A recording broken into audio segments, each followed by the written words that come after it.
നമസ്കാരം. സ്വാമിയേ ശരണമയ്യപ്പ. നമുക്ക് ശബരിമലയിലേക്കാണ് ഇനി എല്ലാവരും പോകുന്നത്. എല്ലാവരും പോകുന്നു ശബരിമലയിൽ.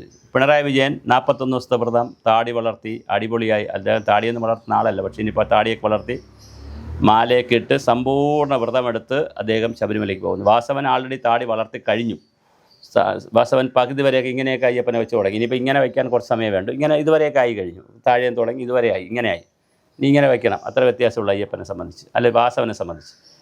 അപ്പോൾ എന്തായാലും അവർ അയ്യപ്പ സംഗമം നടത്താൻ തീരുമാനിച്ചു. വിശ്വാസികളെ മാത്രമേ കയറ്റാവൂ എന്ന് ഹൈക്കോടതി പറഞ്ഞതുകൊണ്ട് വിശ്വാസികളെ മാത്രമേ കയറ്റുകയുള്ളൂ. അപ്പോൾ ചെല്ലുമ്പോൾ വിശ്വാസിയാണോ എന്ന് ചോദിക്കും, ഐഡൻറ്റി കാർഡ് കൊടുക്കും, വിശ്വാസി എന്നുള്ള കാർഡ് കൊടുക്കും, അകത്ത് കയറ്റും. അവിശ്വാസികൾ ആരെയും കയറ്റത്തില്ല. മുസ്ലിം ക്രിസ്ത്യൻ നാമധാരികൾ ആരെയും കയറ്റത്തില്ല. ഇനി അഥവാ കയറ്റണമെങ്കിൽ അയ്യപ്പ വിശ്വാസി ആയിരിക്കണം. അങ്ങനെ പറഞ്ഞാൽ കയറ്റുക. കാരണം അയ്യപ്പൻ അങ്ങനെ ഇല്ലല്ലോ, എല്ലാവരും വരുത്തുന്ന സ്ഥലമാണല്ലോ. അപ്പോൾ കൊടുക്കും. ഇതിനെതിരെ മഹേന്ദ്രകുമാർ എന്ന് പറയുന്ന ഒരു വ്യക്തി, ഡോക്ടർ കെ എസ് മഹേന്ദ്രകുമാർ എന്ന് പറയുന്ന ഒരു വ്യക്തി സുപ്രീം കോടതി പോയിട്ടുണ്ട്. അദ്ദേഹം പറഞ്ഞിരിക്കുന്നത് 4 കാര്യങ്ങളാണ് സുപ്രീം കോടതിയിൽ ആവശ്യപ്പെടുന്നത്. ഒന്ന്, ഇത് പമ്പയുടെ മണൽ തീരത്ത് വെച്ച് നടത്തുന്നത് കൊണ്ട് പരിസ്ഥിതി സൗഹൃദമായി നടത്താൻ പ്രയാസമുണ്ട്, അതുകൊണ്ട് ഇത് നടത്താൻ പാടില്ല. 2, ദേവസ്വം ബോർഡിൻ്റെ നിയമത്തിലോ ബില്ലിലോ ഒന്നും ഇങ്ങനെ ഒരു സംഗമം പറയുന്നില്ല, അതുകൊണ്ട് ദേവസ്വം ബോർഡ് ഇത് ഔട്ട് ഓഫ് അജണ്ടയായിട്ട് നടപ്പിലാക്കാൻ പറ്റില്ല. 3, ഇതിനകത്ത് വിശ്വാസികളല്ലാത്ത ഒരുപാട് ആളുകൾ പങ്കെടുക്കും, അതാരും ഉറപ്പുവരുത്തും. ഇതൊരു സംഗമം എന്നുള്ള നിലയിൽ, ഒരു സർക്കാർ സ്പോൺസേഡ് പരിപാടി എന്നുള്ള നിലയിൽ, മന്ത്രിമാരൊക്കെ വരുന്ന ഒരു പരിപാടി എന്നുള്ള നിലയിൽ പലരും ഇതിനകത്ത് ഇടിച്ച് കയറും, അതുകൊണ്ട് ഇതങ്ങനെ പറ്റില്ല. 4മതായിട്ട് പറയുന്നൊരു വിഷയം, സ്പോൺസറിങ്ങിലൂടെ ധാരാളം പണം കണ്ടെത്തുന്നു, അതിൽ അഴിമതി ഉണ്ടാകും.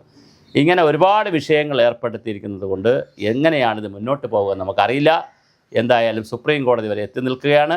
ബാക്കി കാര്യങ്ങൾ നമുക്ക് വരും ദിവസങ്ങളെ അറിയാൻ കഴിയൂ.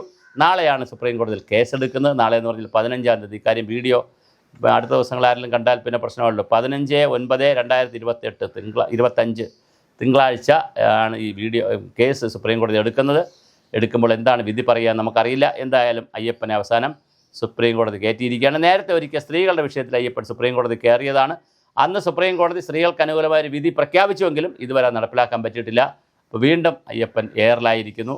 അവിശ്വാസ സംഘവും വരുന്നു, പിന്നെ അയ്യപ്പ സംഘവും വരുന്നു, ന്യൂനപക്ഷ സംഘവും വരുന്നു, ജാതി സംഘവും വരുന്നു. പിന്നെ സംഗമങ്ങളുടെ ഒരു ഘോഷയാത്ര തന്നെ വരുന്നു.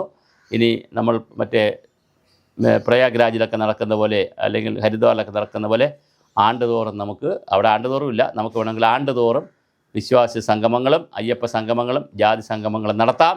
കേരളം വീണ്ടും നവോത്ഥാനമാകട്ടെ.